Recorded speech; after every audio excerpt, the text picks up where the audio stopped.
Let me speak to somebody real quick.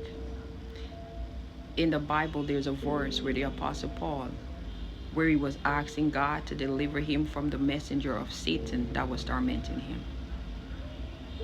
But Paul did not realize that that he was going through was keeping him in alignment with God. He did not realize that thing that he was dealing with was keeping him from pride.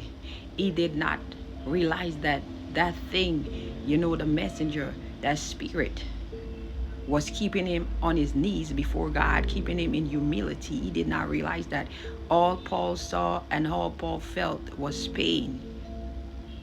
All he felt was pain. He didn't see the purpose behind the pain. And a lot of times, many of us, we go before God asking God to deliver us from things that God is using to shift us, to take us to the next level. We asking God to take away things that God knows that is going to keep us where we need to be. Because a lot of us, if God delivers us from certain things, we are gone back into the world. We're gone back into our old self. Some of us, some of the trials that we're going through, God allowed it to happen because He knows that is the only thing that it keeps us on our knees. That is the only thing that keeps us covering our children. That is the only thing that keeps us covering our marriage. That is the only thing that keeps us glorifying and magnifying His name, because a lot of us, we have purpose.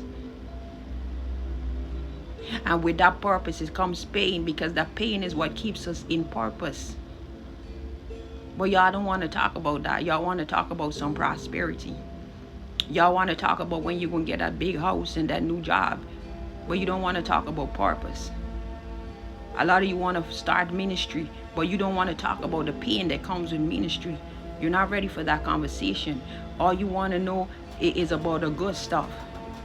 You want to know about that blessing, but you don't want to know about the pain, because there's a lot that comes with serving God. There's a lot that comes from having intimacy with God. But Paul, at that time, he could not see that there was purpose behind his pain. That is what I want you guys to understand.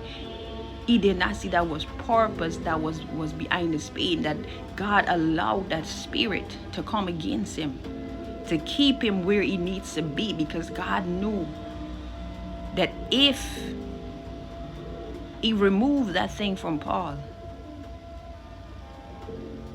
Paul may go off course. So it's there to keep him it's there to keep him humble, to keep him in a place of humility. God knows what He's doing in your life. God knows. Sometimes it don't feel good, but God knows what He's doing. God said to Paul, "My grace is sufficient." He said, "When you are weak, then I am strong." I don't know who I'm talking to, but have you ever been through something where you feel so overwhelmed, you feel so tired, you feel like Elijah when he wanted to die, but the moment you go on your knees and pray and you cry out to God, energy comes over you, a surge of energy, you feel renewed, you feel happy, you feel like all your burdens have been lifted, because that's God. When we are weak, He is strong. But the enemy don't want you to know that. The enemy wants you to stay in a place of brokenness. The enemy don't want you to go before God and pray. The enemy don't want you to go before the altar and pray. The enemy wants you to stay in a place of oppression and depression. He don't want you to see purpose.